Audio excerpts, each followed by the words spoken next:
So Ramadan has obviously ended, but steadfastness after Ramadan is the greatest sign that one has gained benefit from the month of Ramadan. We're going to be talking a lot about this with Sheikh Dr. Amin Mohammed Oseibo, who's the national chairman of the Ghana Muslim Mission. I'm happy that you could join us on our show today. Thank you for coming. We thank God. We thank you also for inviting us. Allah bless you. Let me take you back to the fasting period.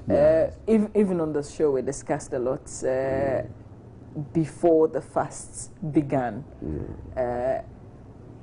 What is it supposed to bring to an individual, the period of fasting? Because you fasted for about 29 days. Yes.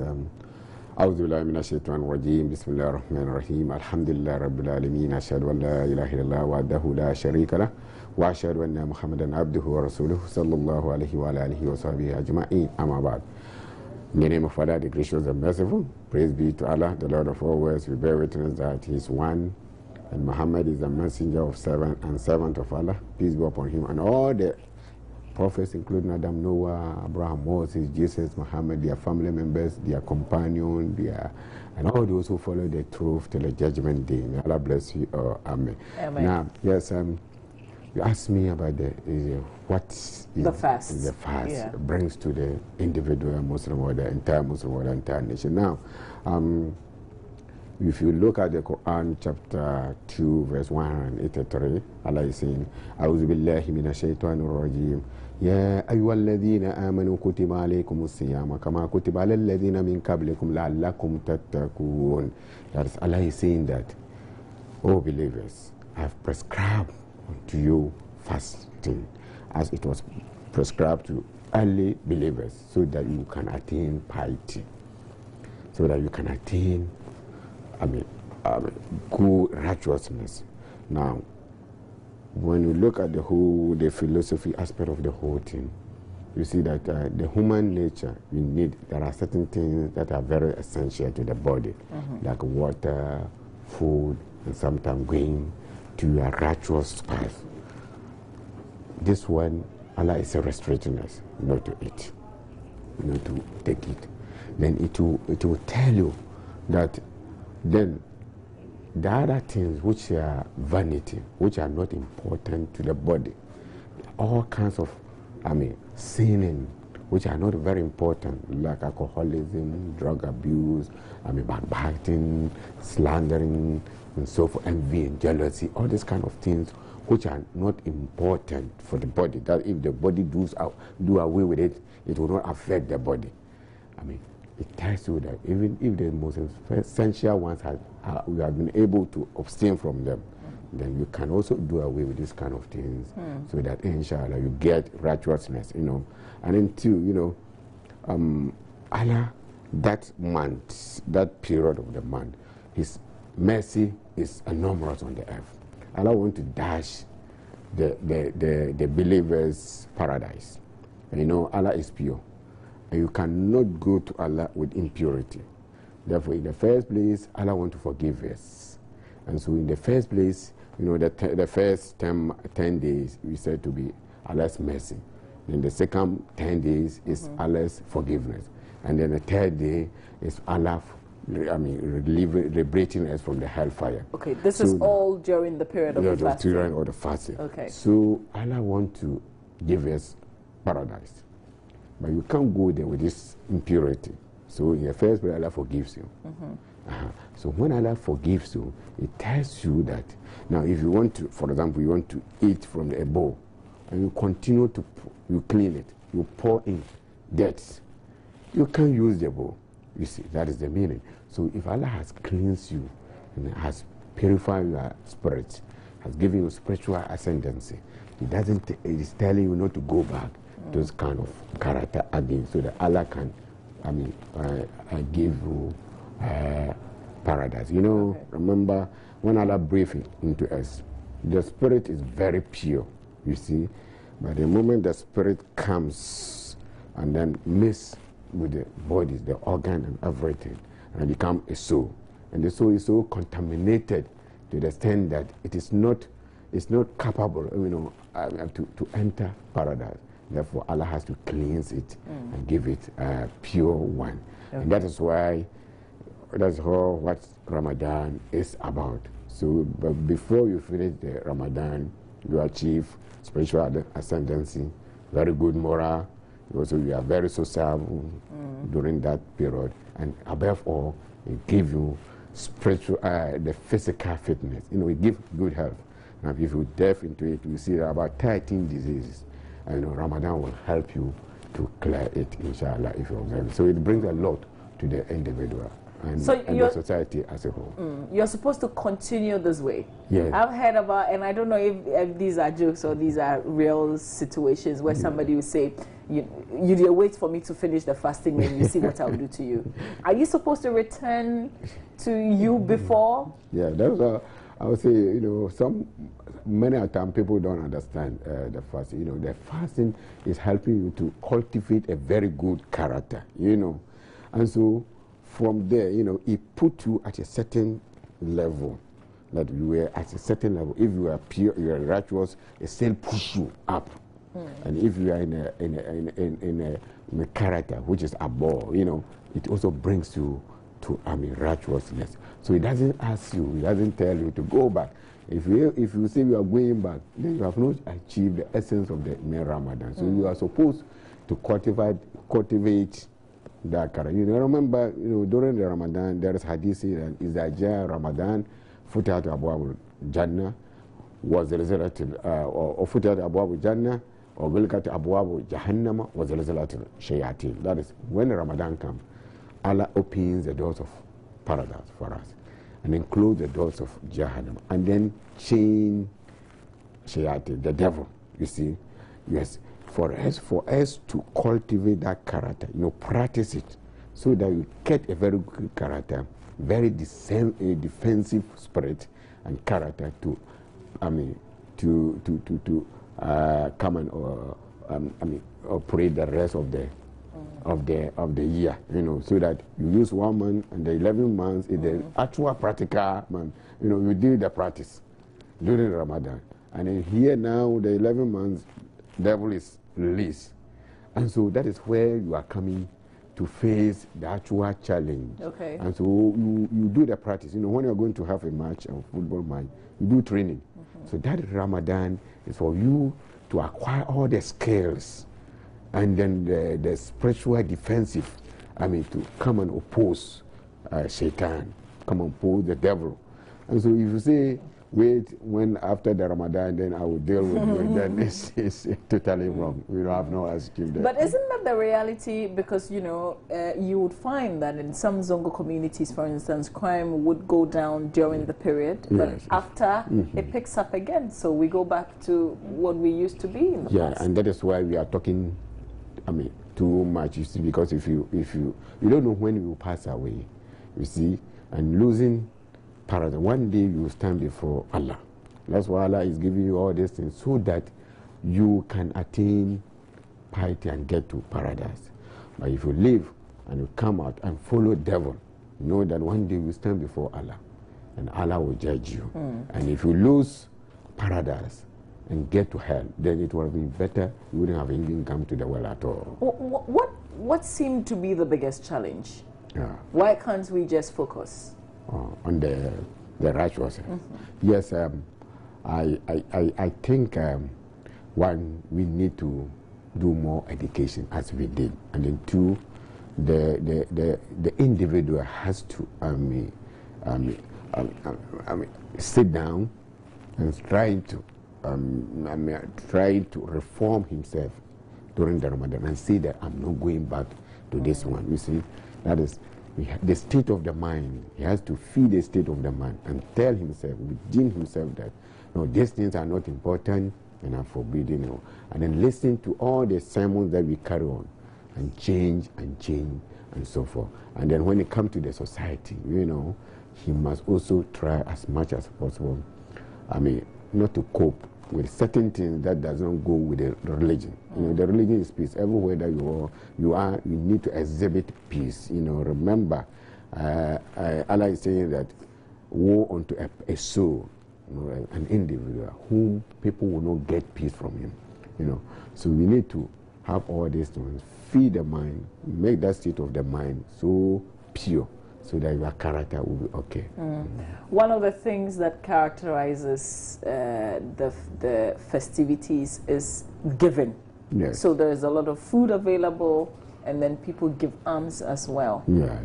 Do you think we give enough food in Ghana? Because, I mean, it's been changing. Before, you have somebody call you, somebody that you wouldn't even think would call you and ask you to come for food, or they're bringing you food, but things are changing. Yeah, it's good, but you see, you see it in Ghana during the Ramadan, even before the Eid festivity. You know, during the Ramadan, everybody want to do good. Everyone want to extend goodness to the people, especially the poor one. You want everybody to be fed during the month of Ramadan. And when it comes to the Eid, you know, there is some aspects of what do you call it? I mean, certain charity you need to give if you fast, and you have at least 3 days meal for you. Then you are supposed to give what we call zakat fitr, a charity of Eid Fitr celebration, breaking of the Eid celebration. Oh, okay. So that you are supposed, if you're an able person and you fast, you need to make sure you give that arm at the end of the close of the Is day. there a certain cap to it? Is there a certain amount? Yes, certain amount of that. You know, that is what they call the like if you take rice, the one they call it mu. That's about I think 4 cups each. Of the small, okay. Of that 4 cups of that that they used to weigh to give rice and. So this will be like olonka. Olonka, yes, exactly. Okay. The olonka, you need to give 1 pair. For example, if I have 5 family who are dependent upon me, then I have to give 5 olonka. Okay. If you have 10, you have to give 10 olonka. You can give money, equivalent amount of money, okay, so that you can give to the central mosque in that community, and then the committee will sit down and look those who are poor in the community and make sure they give them, so that they also celebrate equally, so that nobody feel misery during the period. Everybody will celebrate equally, and at the same time, those who are rich will still even organize, cook more food, invite so many people to come there, Muslim or non-Muslims, people in your neighborhood. You know, you need to extend this kind of kindness to them, so that it shows the beauty of Islam. And the Prophet especially told us that your neighbors, especially the staff that you work with them, your neighbors, you need to establish very good relationship with them, so that there will be peace among the area and so forth. And remember, he told us that the character make a lot of dawah, a lot of invitation to Islam. You see, so you can't be preaching while you are doing the vice versa. Okay. Do you feel that because of the difficulties in the economy, the act of giving is changing? Yes, in fact, it affects the economic situation. Also affects one, but those who are able, those who are a bit okay, try to do what they can do during the fast period. And you see that everybody, gets enough food during the fasting period. You don't see any poor, because, for example, some of us will come to our malls, and some malls we can even send some food around, so that some people, the breakfast, the food, and so forth. So you go, if you don't have something to eat, you go to any mosque, and inshallah, okay, and then you find free food there. Yeah, food there for you to eat. Is it during just this period that you have to give, or you give afterwards? Yeah, you are supposed to give afterwards when we see the people in need. You need to do, because you see in Islam, apart from this zakat fitr, which is charity of the breaking of the fast festivity, there is also annual poor dues. That is, you call it zakat, the money that you give for the poor. Everybody has to give that percentage. Anybody, if you get a certain amount of money saved a certain amount, like for example, you choose a day, Ramadan, maybe the Ramadan man is your year. And that year comes and you have above 12 million going. You need to give 2.5% of all the amount that you have to the poor. You give to the central mosque and they will identify the poor people in the society and then be given to them. So if you are so poor, if you do all these things, inshallah, I mean, it calms down the suffering of the people. Okay, but what do you get in return? I mean, you're the giver.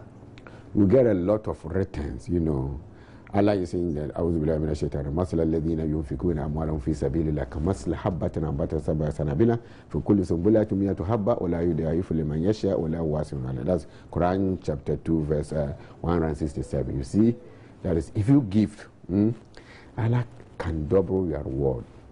I mean, better than about 700 times what you give.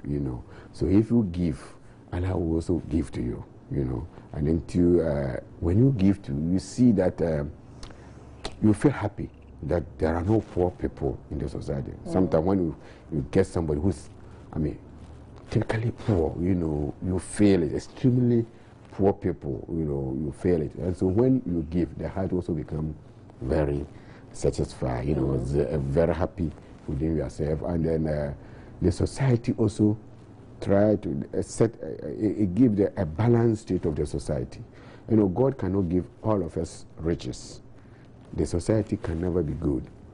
So the dynamism of the society said that there should be people who are rich and some people who are a bit poor. So, and by giving that poor those, it balances it. You see, so that the society, there will not be adversity and suffering in the society. Yeah, but we're clearly far away from the picture that we want to see. Yes, and that is very, very, very, that is something we don't have to. I mean, it's very appalling, to not to go by that. If you go by that, you see that the society, there will be balance. And apart from that, there will not be envy. There are people who are poor, you are giving. And so they are satisfied from your giving. It will show love, it will bring love among ourselves. And also, it will bring down crime and robbery and so forth. Though you have people who are die-hearted, but there are others, because of poverty, they also go about committing certain crime. And so it will bring them all this down. So Allah, who is the creator, the creator knows the right thing for us. And so all what he has given to us, if we are to go by them, we see that the society, we have a very enjoyable society on this earth before we even go to the hereafter. But you know that in the society there are other groups. I mean, you're a Muslim, I'm Christian. What is that one thing that you feel that the Christian could learn from the Muslim in relation to Ramadan? Yeah, there are a lot of things that they can also learn from us, because during the Ramadan, we do a lot of worship. The whole night we are there, especially when getting to the last 10 nights, nobody sleeps. We keep on reading the Quran, preaching to the people, do a lot of praises and thanks, give a lot of charity and so forth, you see. So this kind of thing, if they can, and then the brotherliness, how and the sympathy we give to each other, we see like Islam did not come to West Africa like the way Christianity came. The Christianity was brought especially by the missionaries. They came down themselves, made sure they established it.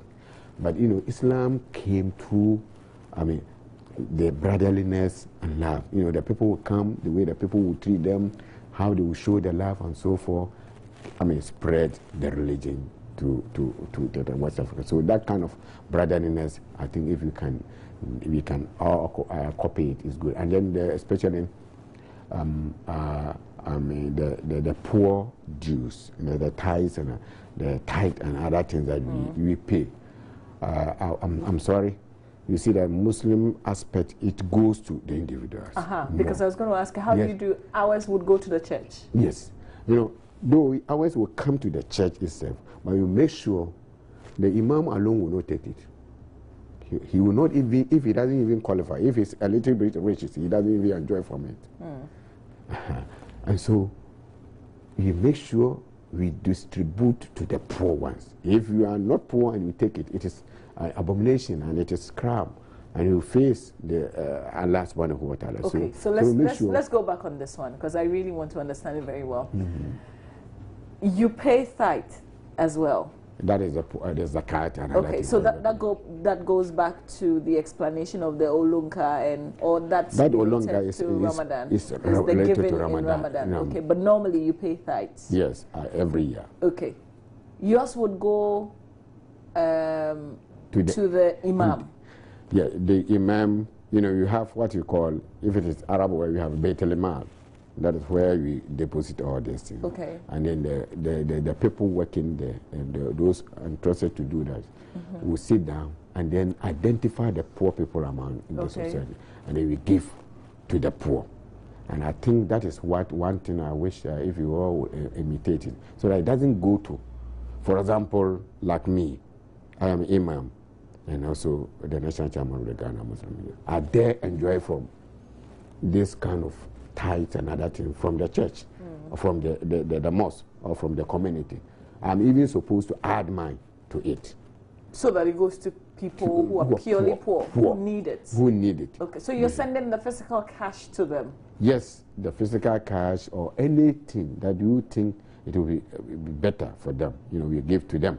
If some people who brought food, some people can bring food items from the zakat. I mean, those who are on the farm and other things. Those ones we distribute it. The businessman will bring the cash. We distribute to the poor. That is what we do. You see, and then we have that what is called infaq. That one spending in the cause of Allah. That is the money we are supposed to use in building schools, and then. Where do you get that from? Is it donations? That one is a donation. That is voluntary donation from the members who are rich, and then from anybody who think he can donate. You know, that one too. If you do, it's an extra, effort that we are doing in the cause of Allah.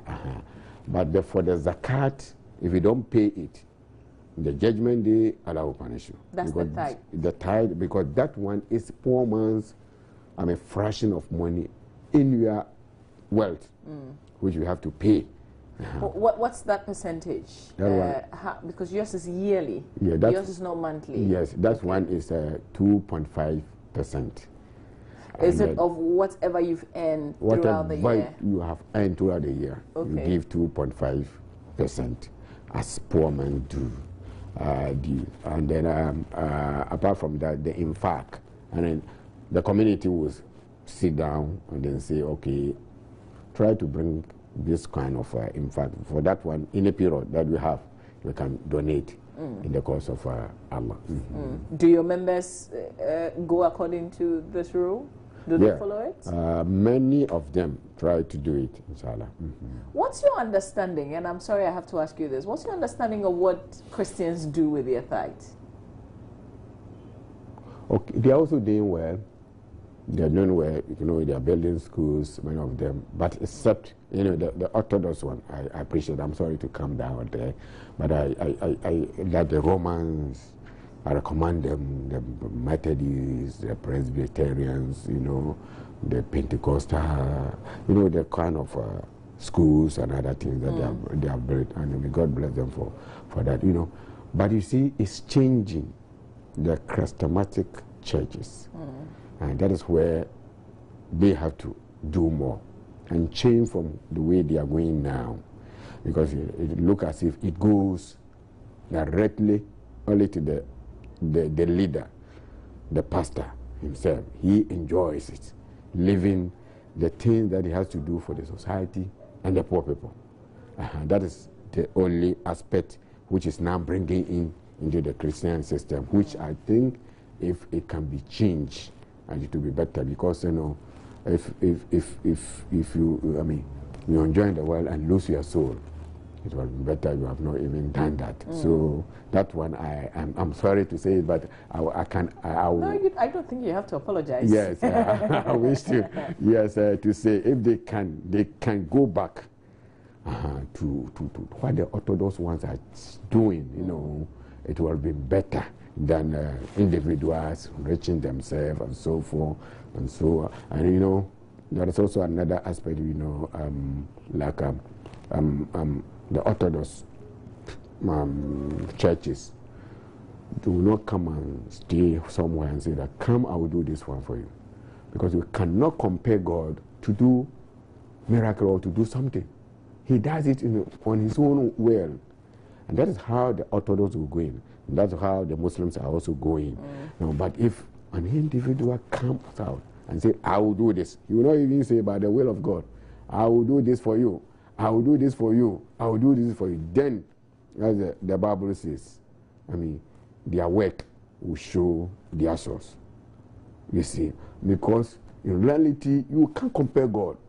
You only pray to God, whether He will do it or not. And so it will be too arrogant to say that I will do this for you. I will do this for you. I will do this. Muhammad, peace be upon him, couldn't do that. That is one aspect of the other ones who sometimes you people call malam. The malams are not, malam in Arabic word is a teacher. Okay. But you have the difference between malam. A malam in Hausa language is a teacher. But we have different, those people who also do the same, like the soothsayers, like the spiritualists. Those kind of things. We also say that they are boka people, which we also don't, endorse. Okay, so how are we supposed to call them? Because the malams are teachers. Yes, and those who do that are boka. Boka. Boka in Arisa world, that is those who do the suicide. So sometimes you miss the whole thing.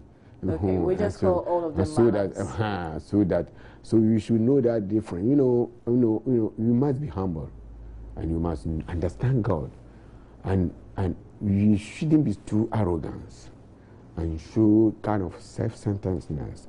That me come here, I will give you visa. You come here, I will do this for you. You come here, who dare you? Are you in the realms of God, and has Allah given you that permission?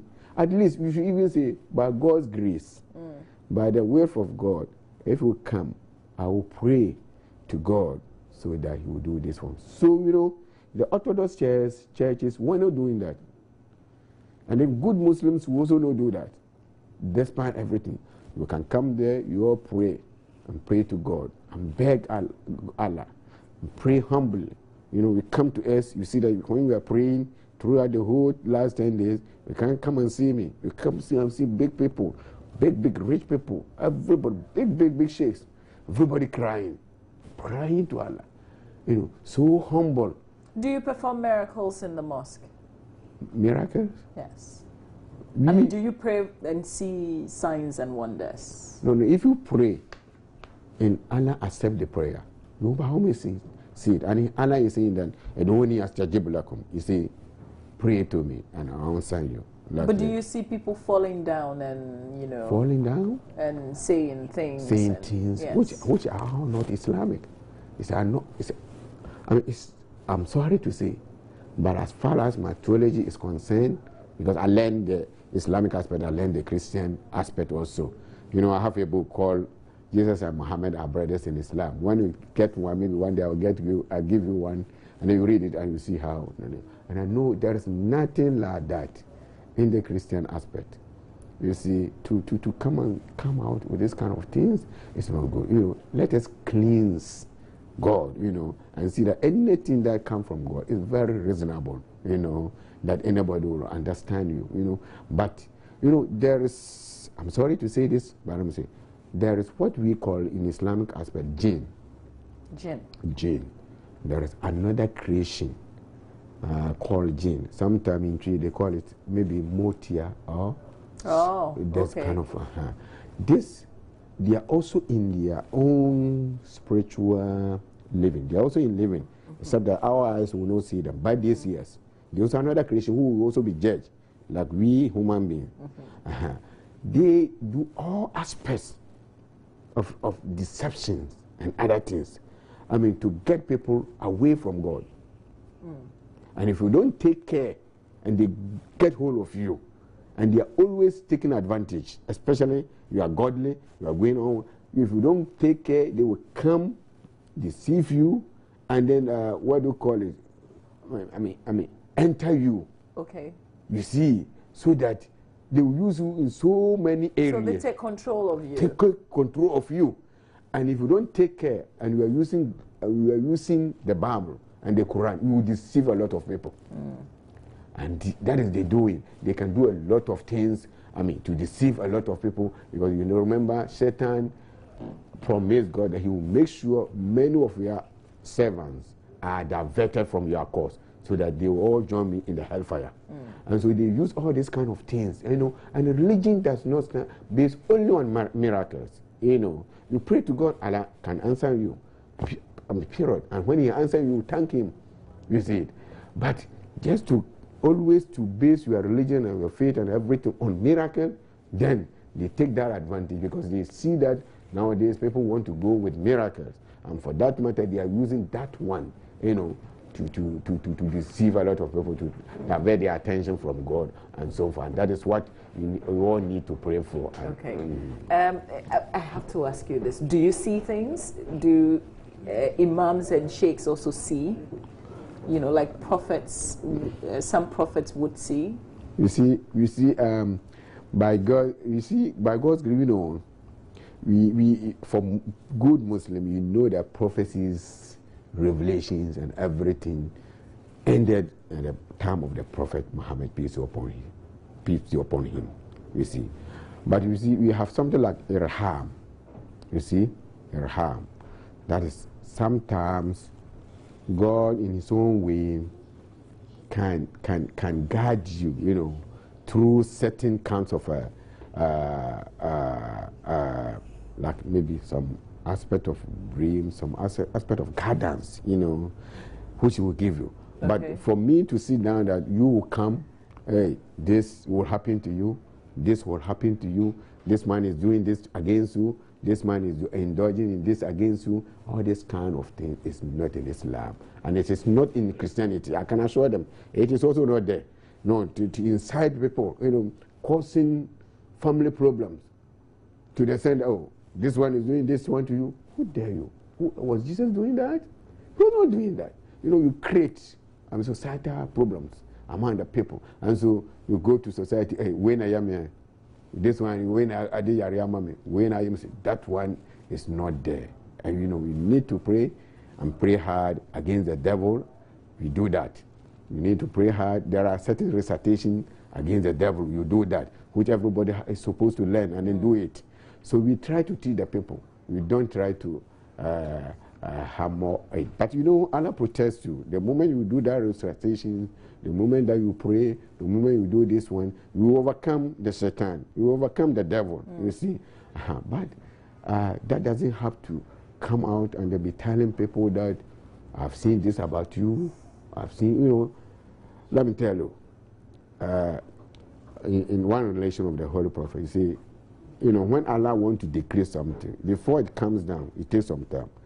Come to the Gabriel, then descend to another angel, and so when these genes want to get this information, they stand on the top of others, to the highest heavens, to steal that information and come down, so that something which was going to happen to you, they steal it, and then come on the earth. And so when you come to them, then they're able to sometimes tell you.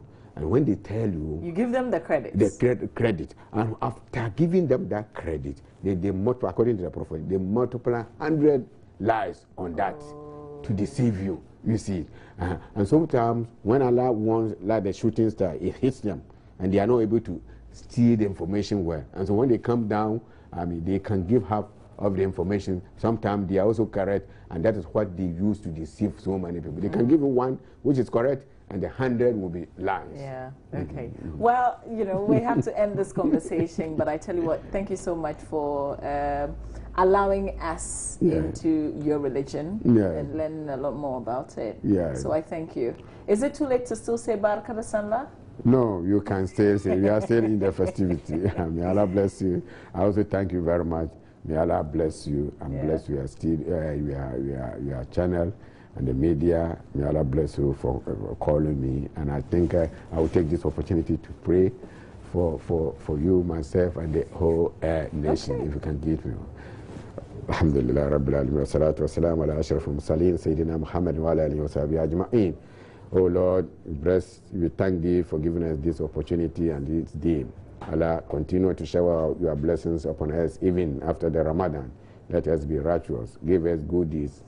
Give us long life with good deeds and good health and prosperity, and let us end in goodness. Allah, give us the good in this world and the good in the hereafter, and save all of us from the hellfire.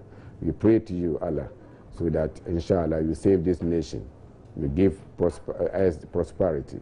Save us from all kinds of misfortunes, and give us the guidance. Give our leaders wisdom, guidance to rule this nation and rule the nation very well. Save our nation from, and the individuals from motor accidents and all kinds of calamity. Lord, all kinds of disease, like cancer, diabetes, hepatitis B, Ebola, AIDS, and all kinds of disease. Save us from it, and save us from poverty. Give everybody work, and where we are working to better the condition of work for us, give prosperity to everybody in this country. This Joy TV have the chief executive, all the people who are working with them, my interviewer, and all the people, the crew. May Allah bless them and let them achieve success in this world and the hereafter. Lord, we pray that You will let us end, give us long life, but the end, take our life at a time that You love us and You appreciate our work. Amen. Amen. Thank you. Thank you. Please stay with us. We've still got Showbiz and AM Talk coming your way.